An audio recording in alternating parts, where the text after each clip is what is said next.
malam ini kita akan membincangkan tentang sastra dan kesadaran online. Tapi sebelum dimulai, izinkan saya membaca sebuah pantun dulu ya. Boleh? Boleh. Tidak hafal, harus ngepek ya.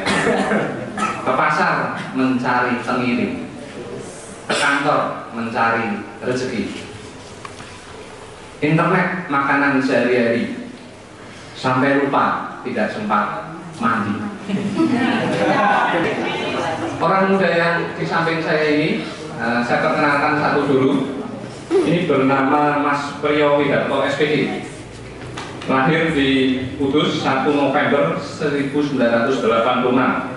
Status mahasiswa, maksudnya mahasiswa sedang menempuh S2, muda tapi sudah menempuh S2.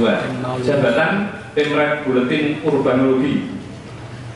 Selain itu juga menjadi guru sekolah luar biasa di Sunan Muria Kudus. Hobi membaca. Keren. Moto hidup berkarya. Dan sebelah sana nanti dulu. Kalau saya membaca biografi Anda, Mas, Anda itu malah dari jurusan matematika. Nah, betul ya Mas ya? Betul. Ini akan mati saya. Ya, sebentar. Kok bisa-bisanya jatuh cinta pada sastra, Mas? Itu ada ceritanya, Pak. Ya. Saya di pendidikan matematika masuk itu di kelas itu diajarkan angka-angka. Jadi ada kalkulus, statistik, apa itu integral, sinus, itu kan yang sering saya temui di kelas kuliah matematika. Dan itu seperti itu selama beberapa bulan itu bagi saya kok membosankan. Ya, saya tidak menikmati apa yang saya pelajari. Saya setelah itu saya tiba-tiba di perpustakaan sini, ya, jadi ketemu buku itu, bukunya Pramudia itu teknologi. Saya membaca itu, mulai dari situ saya tertarik kepada sastra. Beberapa karya saya baca, Pramudia, ada teknologi dan lain-lain, dari Spandek dan seterusnya sampai sekarang saya tertarik. Di samping saya tidak melupakan bidang saya di matematika. Tahun berapa itu kira-kira? Saya masuk kampus ISIP tahun 2006. Tahun semester yang mulai semester kedua saya mulai menikmati berkenalan dengan karya Pramudia. Tahun 2006 mau ke tahun 2007 bisa saya katakan itu. Artinya kalau teman-teman lain atau Anda belum baca karya sastra, Anda ketinggalan atau Anda kalah dengan Mas Priyo yang berasal dari jurusan matematika, prodi ya Mas ya, yang biasa bergelut dengan angka saja sudah membaca karya sastra, apalagi Anda ya. Saya juga mendengar Anda suka menulis puisi ya Mas. Bisa bercerita tentang puisi ini Mas? Oh, kalau itu ya kadang dianggap itu puisi ya, tapi ya saya tinggal menulis saja. Saya tidak punya teori bagaimana menulis puisi yang baik. Saya tidak punya teori itu. Mungkin kalau yang di sini dari jurusan bahasa ada bagaimana menulis puisi, bagaimana menentukan apa itu rima, itu saya cuma usaha sendiri. Ya, saya baca beberapa puisi-puisi yang terbit di media seperti di koran, itu saya baca, oh membuat puisi kok kayaknya menarik ya. Itulah saya jadi senang bikin puisi karena kalimatnya tidak panjang, pendek-pendek, ya enak saja Pak. Ya. Artinya untuk membuat sesuatu tidak harus menguasai teori dulu ya Mas ya? Tidak harus menguasai. Yang penting senang dan ada keinginan. Ya, niat saya cuma ingin berlatih bikin puisi dan senang saja baca puisi, baca sastra dalam bentuk puisi. Saya ingin mencoba. Kok saya kalau membaca saja, saya mencoba menulis puisinya seperti apa. Ya, beberapa puisi Mas Priyo bisa Anda nikmati teman-teman di www di vokalistik.com. Dan saya termasuk salah satu orang yang sangat menyukai puisi Mas Priyo. Ya. Terima kasih Pak. Saya fans.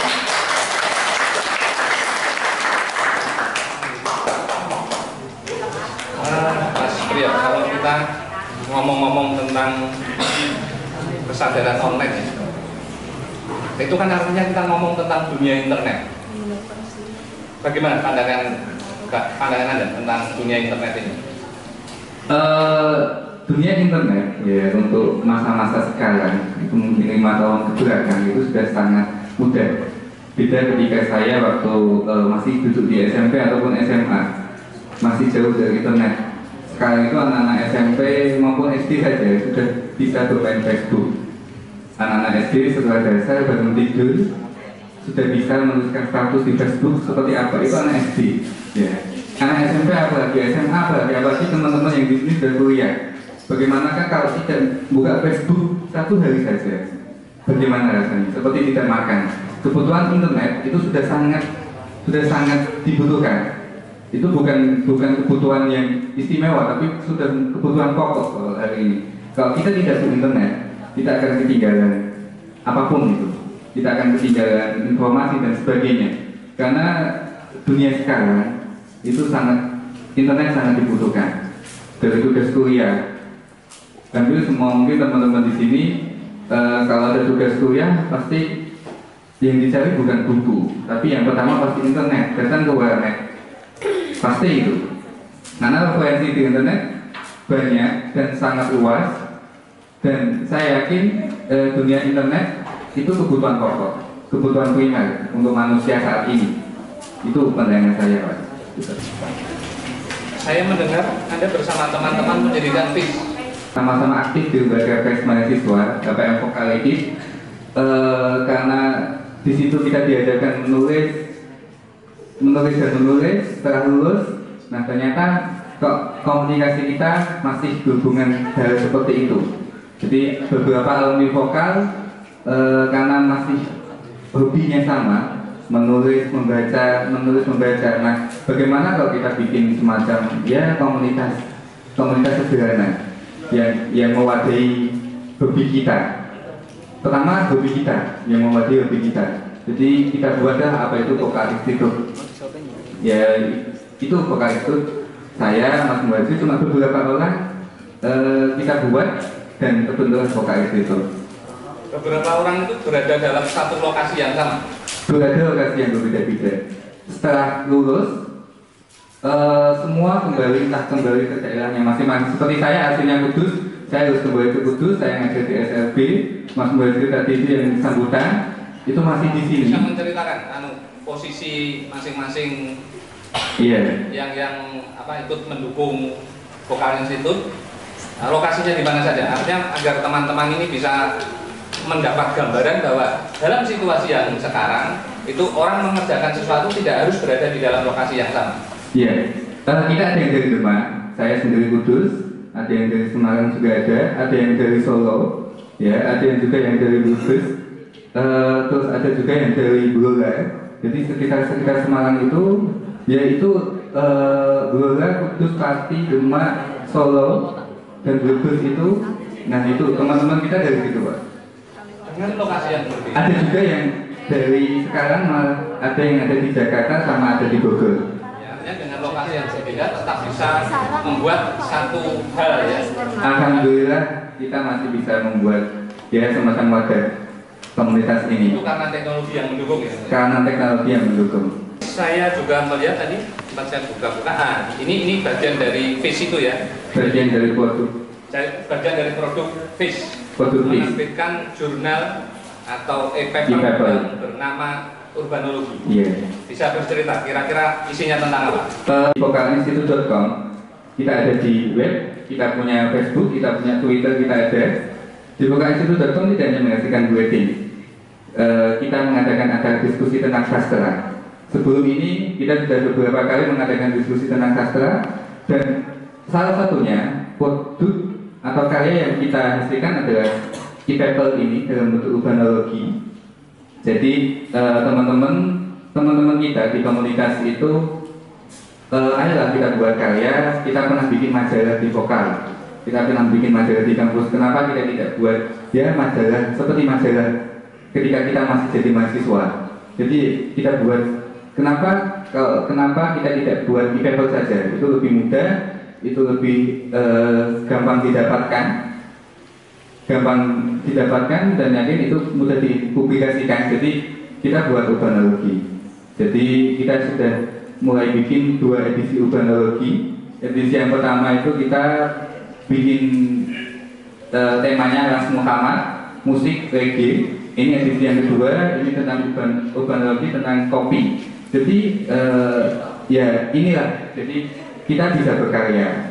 Tamu saya yang di sebelah kiri, orangnya ganteng, gede, besar, ya, namanya M. Anik KHB SPD MHUM. M-nya itu apa ya? Muhammad ya? Muhammad. KHB-nya? Saya kira Pangkat. Kalau M-nya masuk umur. Mas Anik lahir di Pati 12 September 1986.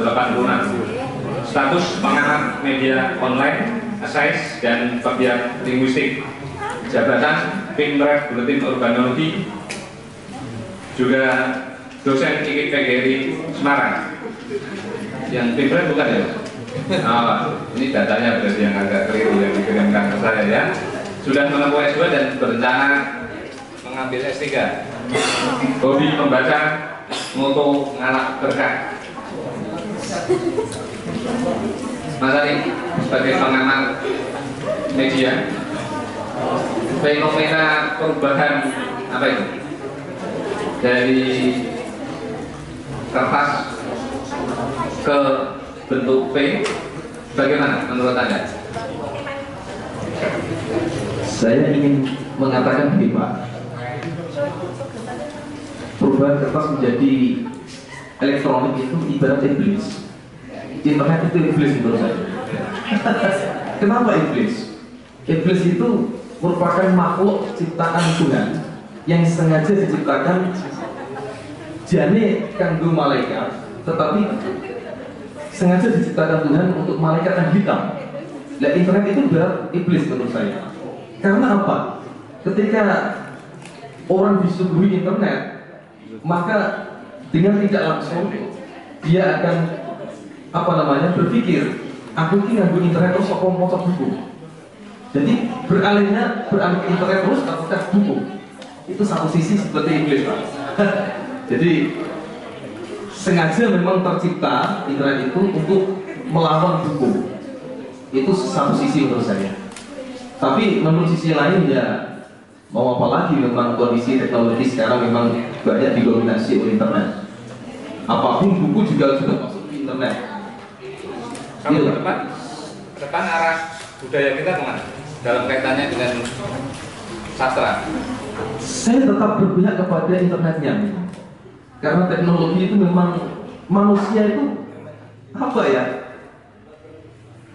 Gelem ora gelem, katakanlah menciptakan sesuatu yang baru dan baru terus, inovasi dan berinovasi. Tapi tetap teknologi yang yang diutamakan itu sekarang. Buku tambahnya sudah kalah. Nah itu satu sisi yang saya katakan iblis itu tadi. Ahli ya, begitu juga dengan buku dan internet. Saya nggak mau buku terus, kemudian pro internet, pro Facebook dan sebagainya, mau ke Facebook. Jadi yang lama ditinggalkan Pak, sumpah umumnya. Jadi apa ditinggalkan? Karena ada sesuatu yang baru itu tadi. Karena faktor kebaruan. Faktor inovasi, ya faktor inovasi. Oke. Teman-teman mungkin beberapa belum begitu menyadari hal ini. Sebetulnya sudah beberapa tahun yang lalu ya. Dulu ada majalah yang namanya Kalam, itu diterbitkan secara cetak. Ada majalah Kalam diterbitkan secara cetak. Saya agak lupa, mungkin sampai 5 atau 6 kali terbitan. Tapi sekarang itu sudah tidak terbit lagi. Kemudian kemarin saya browsing di internet, Kalam memang sekarang tidak lagi terbit dalam wujud cetak, tetapi dalam wujud PDF. Dan itu bisa diunduh secara gratis. Silahkan di browsing. bagaimana di Indonesia arah ke depan? Apakah buku ini akan ditinggalkan atau tetap akan hidup? Silakan Mas Surya dulu. Ya, terima kasih Pak Cita pertanyaannya. Memang media-media cetak itu koran itu seperti tidak enak. Ya. Banyak yang kayak seperti Kompas. Saat ini Kompas di samping punya media cetak, dia punya media online, kompas.com. Ada yang memang di Indonesia, ada yang media yang khusus di media online seperti detik.com, dan yang banyak sekali media-media online seperti itu. Mereka sekarang mencoba membuat media online karena saya pikir itu lebih mudah, lebih efisien, dan lebih aktual. Waktunya lebih cepat untuk mengupload berita. Dan kenapa kita juga membuat urbanologi? Kenapa kita tidak cetak? Kenapa kita lebih memilih untuk dibuat PDF saja? Karena itu Pak, karena internet bukan kebudayaan yang mewah. Internet bukan sesuatu yang susah. Internet mudah. Kita dari HP saja. Sekarang sudah ada media alat elektronik yang sangat canggih, ada BlackBerry dan sebagainya dan sejenisnya. Kita buat PDF, kenapa? Itu lebih mudah didapatkan, dan itu bisa didapatkan secara cuma-cuma. Tidak usah membayar atau apapun, tinggal kalau HP-nya bisa untuk internetan ya bisa download. Jadi bisa dibaca di mana-mana sambil memegang HP-nya, mungkin sambil memegang chat dan sejenisnya. Jadi kita berpikirnya seperti itu, dan itu bertahan cukup lama daripada kita hanya membuat menyetak dalam bentuk fisik seperti ini. Saya pikir itu apa sih ini? Buku sudah tidak modern lagi bagi kita. Ngapain membaca buku? Tidak. Kutu buku sudah tidak zamannya lagi. Ya. Sekarang sudah beralih ke kutu internet. Nah, jadi sudah seperti itu. Ya, tidak ada lagi di istilah-istilah kutu buku. Sekarang jarang sekali soal bahasa Indonesia itu kutu buku tidak ada, karena semua sudah beralih ke internet. Kutu internet. Jadi saya pikir seperti itu. Mudah didapatkan, efektif, dan tidak butuh biaya yang begitu besar. Itu menurut kita, menurut saya juga. Mas Adi, untuk Indonesia bagaimana? Tadi saya hanya bercerita tentang kondisi di luar. Iya. Media-media sudah pada rontok. Iya. Tapi kira-kira di Indonesia bagaimana? Saya akan lebih cenderung mengatakan atau melihat kepada internet Pak. Karena gini. Satu sisi gini Pak,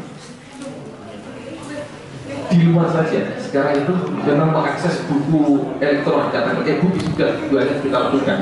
Saya sendiri pun banyak melakukan itu. Kayak buku dengan rupiah mungkin jutaan, tapi ketika mendapatkan gratis, wah begitu sangat luas pengetahuan itu. Tetapi saya agak berpikir demikian. Jangan-jangan kita ini disuguhi seperti suguhan heroin atau perpoplo. Nanti setelah ketagihan, nanti lama-lama bayar Pak. Itu yang saya takutkan ketika kita mengakses sesuatu dari internet itu, kita disuguhi gratis terus. Kemudian secara tidak sadar nantinya akan ujung-ujungnya bayar. Tapi di Indonesia saya kira tidak, karena budaya kita juga ramah Pak. Opa nanti monggo Pak. Jadi orang banyak karena apa-apa. Pada kalau bal-balan itu ini monggo Pak digulke buat apa Pak. Itu ada di Indonesia. Tapi yang jelas saya cenderung memang lebih mengatakan buku akan jauh kalah dari e-paper atau e-book. Itu Pak. Sebelum saya masih punya pertanyaan, tapi saya mengundang teman-teman barangkali ada yang bertanya tentang ini.